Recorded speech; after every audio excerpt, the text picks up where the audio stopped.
Amanhã é um dia muito importante. Amanhã o STF começa a julgar no plenário virtual o pedido de suspeição do Gebran Neto e do Thompson Flores, dois desembargadores do TRF4.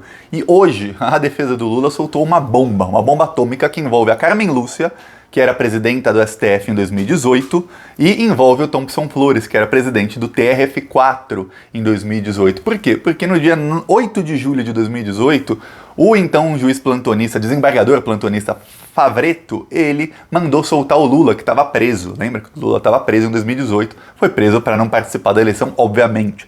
E o Lula ia ser solto. Só que aí foi um grande conluio, um grande acordo nacional. Lembra daquele acordo nacional com o Supremo com tudo? Esse acordo aconteceu também nesse dia 8 de julho de 2018 para que o Lula não fosse solto, para que uma ordem judicial de um desembargador da segunda instância, que era o plantonista, essa ordem não fosse cumprida. Eu vou falar dos detalhes aqui, é engraçado, né?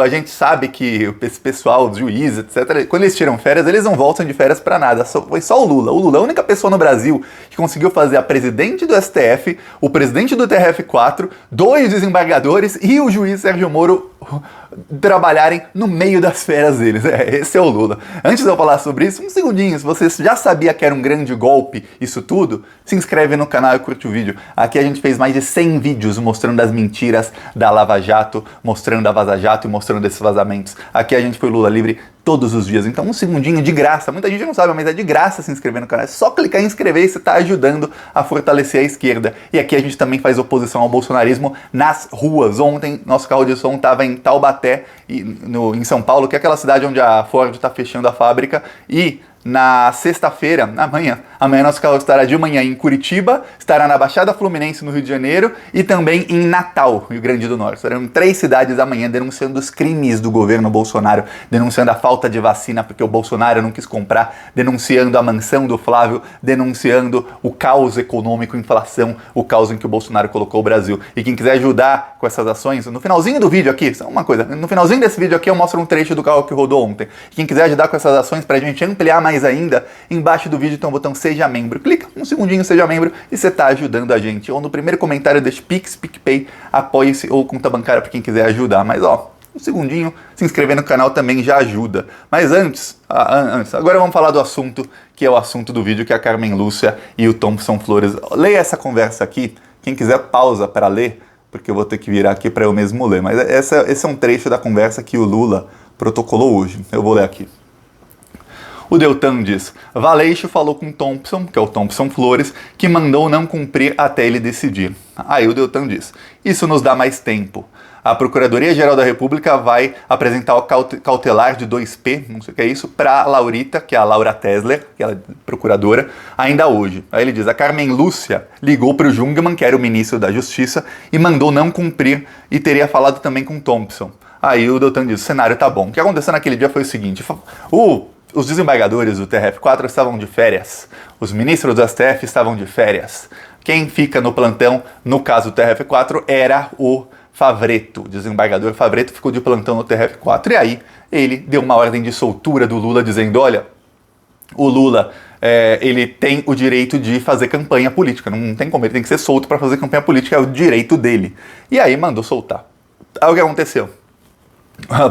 Todo mundo lá em Curitiba ficou desesperado. Opa, vamos soltar o Lula? Não. O golpe, o plano Lula que o Deltan falava sempre era manter o Lula preso para o PT perder a eleição. Esse era o plano. E aí o que acontece? Acontece que naquele momento houve um monte de um grande conluio para tentar não soltar o Lula. Só que tinha uma ordem judicial. Aí o Sérgio Moro, que era o juiz da primeira instância, foi lá e deu uma ordem dizendo: não, o Favretto, que é o desembargador da segunda instância, não tem competência para esse caso, não soltem o Lula. E ficou aquela: peraí, você é um juiz de primeira instância, de férias, o Moro estava em Portugal nesse dia, de férias, você está despachando dizendo que o seu superior não tem competência.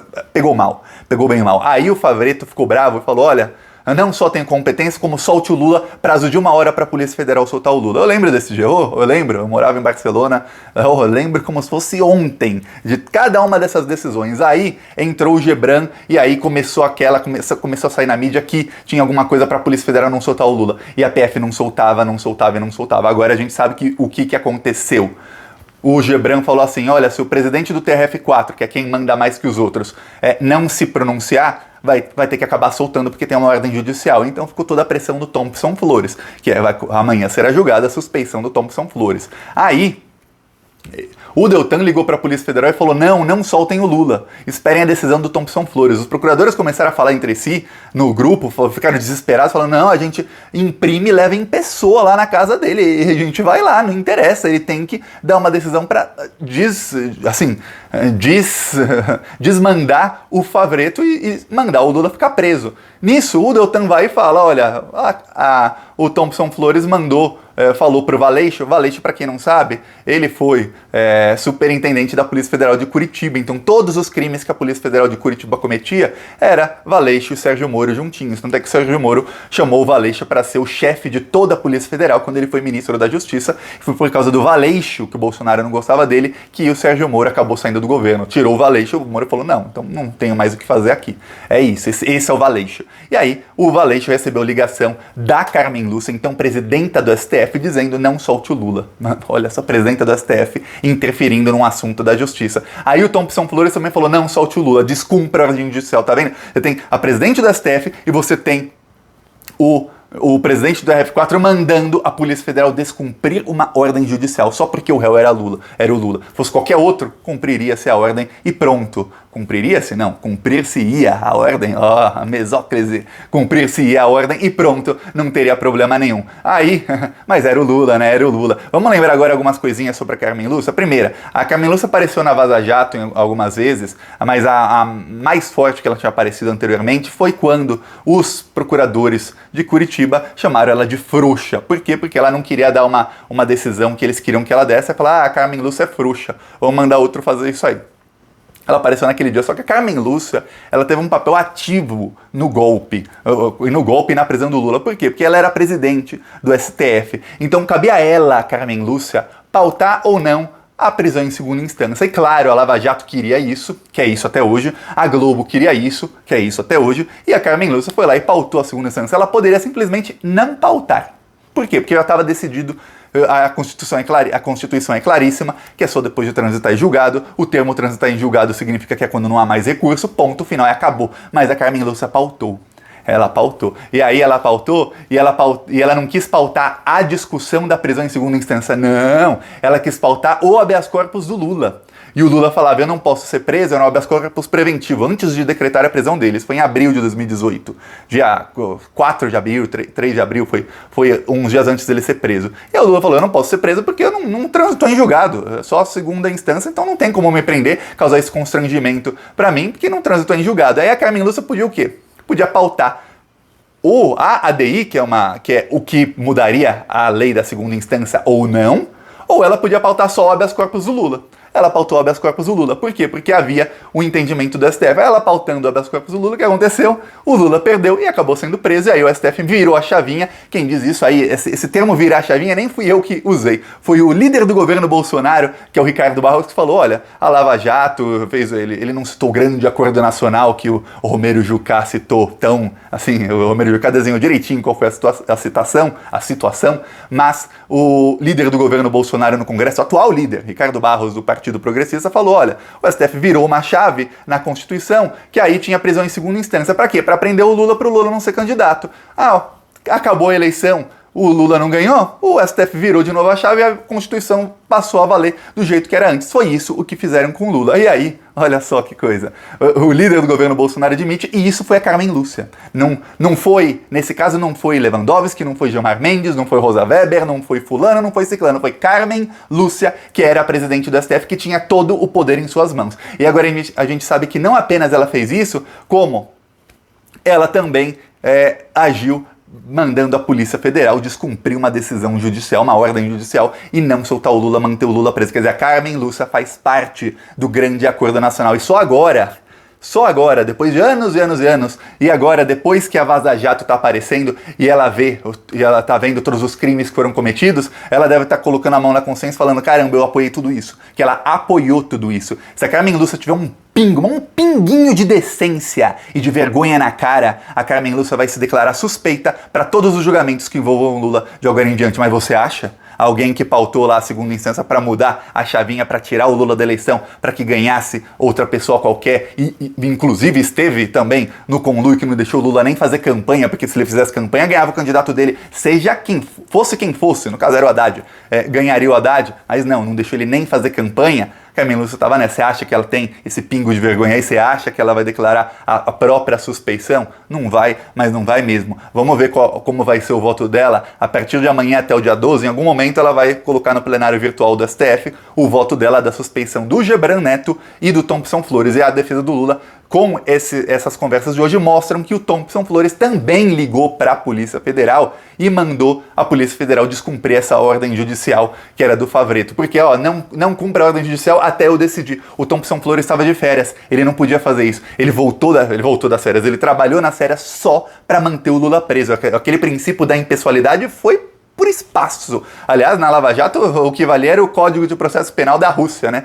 Então, amanhã a gente já sabe que, a partir de amanhã, o Gilmar Mendes e o Lewandowski vão votar que o Gebran Neto e o Thompson Flores são suspeitos, muito provavelmente, e aí vai ficar aquela, o Cássio Nunes vai votar o quê? Indicado pelo Bolsonaro, ele vai votar que um dos dois é suspeito e anular a sentença do sítio de Atibaia, e aí fazer com que a principal dúvida hoje é o quê? O Lula vai poder concorrer em 2022, sim ou não? Se o Cássio Nunes votar pela suspeição de um dos dois, não precisa ser dos dois, de um só dos dois, já forma a maioria e não importa mais o voto da Carmen Lúcia, do Fachin a gente já sabe qual é, todo mundo sabe que o Fachin vai votar contra o Lula, não importa o voto da Carmen Lúcia mais, porque com o Cássio Nunes formar-se-ia maioria, hoje eu tô que tô, mas não me comparem com o Temer não, ele que gostava de usar mesóclise. Aí o Cássio Nunes, com ele já teria a maioria para que a sentença do sítio de Atibaia fosse anulada. Só que, no caso da suspeição do Sérgio Moro, que está para ser votada, faz mais de 2 anos que está para ser votada, que está nas mãos do Gilmar Mendes, o golpe que está todo mundo falando é o seguinte, o STF pode falar que o Sérgio Moro era suspeito para julgar o Lula, que ele foi um juiz parcial, anular a sentença do Triplex e não anular a do sítio de Atibaia. Para quê? Para que o Lula não tenha os direitos políticos restabelecidos, ele continua a ficha suja mesmo com todas as provas de que ele é inocente, e aí ele não pode disputar em 2022.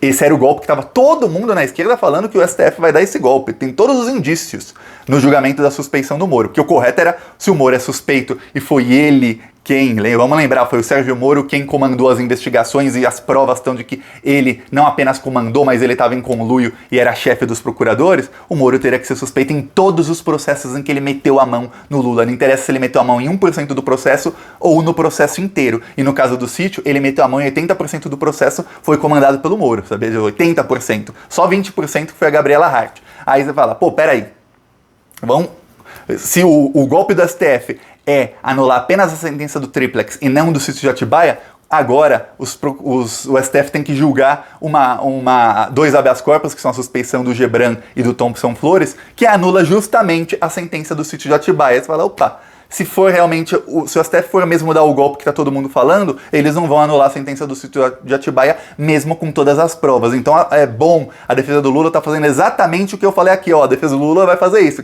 Quem viu o vídeo aqui no canal desde segunda-feira sabe, eu falei, essa semana a defesa do Lula tem que protocolar o máximo de petições possíveis, com o máximo de conversas possíveis, citando o Gebran Neto e Thompson Flores, porque a suspeição deles vai começar a ser julgada. E aí a defesa do Lula fez o seu trabalho, fez o dever de casa, vamos ver agora se o STF vai ter vergonha na cara ou não, se a Carmen Lúcia vai ter vergonha na cara ou não. Vamos ver o que vai acontecer. E aqui a gente continua fazendo oposição. Olha só, eu vou mostrar o nosso carro de som que rodou ontem em Taubaté. Olha só que legal aqui,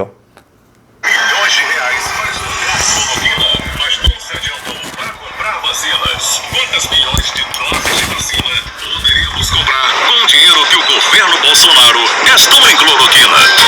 São mais de 1.000 mortos por dia e Bolsonaro segue se divertindo e fingindo que não é problema dele. E porque só no governo Bolsonaro é que as empresas estrangeiras estão saindo do país. Mercedes, Audi e várias outras já foram embora. Bolsonaro prometeu emprego e entregou o desemprego. Cadê o emprego, Bolsonaro? Estamos morrendo de fome e só no governo Bolsonaro é que os preços da carne, arroz, feijão e óleo aumentaram tanto. Não temos comida na mesa, só temos inflação e desemprego. E a vacina vacina que salvaria a economia e milhares de vidas, Bolsonaro não comprou. Fique ligado, assista Plantão Brasil no YouTube. Tá aqui o carro que rodou ontem em Taubaté e amanhã estaremos em Curitiba, terra do Sérgio Moro, onde aconteceu isso tudo que eu acabei de narrar. Estaremos também amanhã em Natal e na Baixada Fluminense, no Rio de Janeiro, em Belfort Roxo e Nova Iguaçu, se eu não me engano. Mas amanhã eu já mostro aqui vídeos e mostro no meu Twitter e no Instagram. Siga-me nas redes sociais e também no TikTok, às vezes eu mostro, ou quando eu não mostro, eu sempre publico. Todo dia eu tô publicando no TikTok. Siga-me no TikTok, é a melhor rede. Falou!